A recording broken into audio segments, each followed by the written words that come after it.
The Center for African Liberation and Socio-Economic Rights, CASA, has appraised the Chief of Naval Staff, Emmanuel Ogala, and the Nigerian Navy for achieving breakthroughs in its campaign against oil theft and arrest of criminals in the country.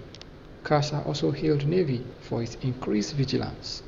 The center at a press conference on Wednesday in Abuja also applauded the Navy for their efforts in curtailing oil theft and loss of critical economic assets.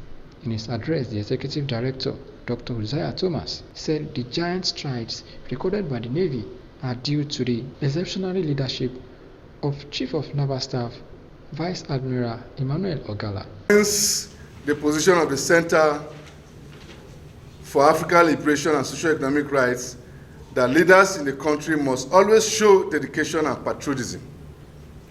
Their commitment to socio-economic growth and development must be unwavering and unwavering if we desire to progress as a people and as a country. The Nigerian Navy has set worthy examples in our quest for sustainable growth and development. This is highly commendable because the ongoing efforts to curb crude oil theft will ultimately lead to an increase in crude oil production for the country, which will lead to the improved revenue at the same time. This is also on the heels of the country's significant earnings from crude oil. Undoubtedly, the officers and ratings of the Nigerian Navy indeed keyed into the new operational mandate introduced by the Chief of Naval Staff, hence the success recorded so far in the war against crude oil theft.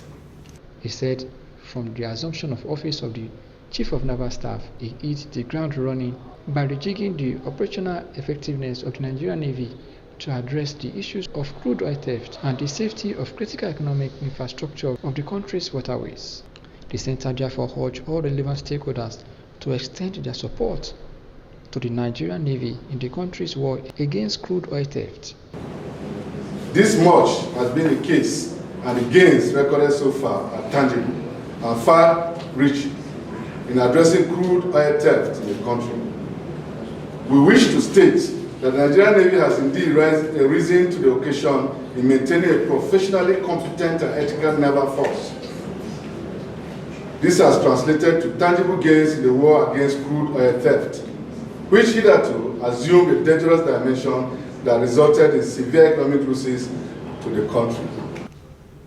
If this tempo continues, crude oil theft will soon be a thing of the past. The Chief of Naval Staff has continued to display leadership.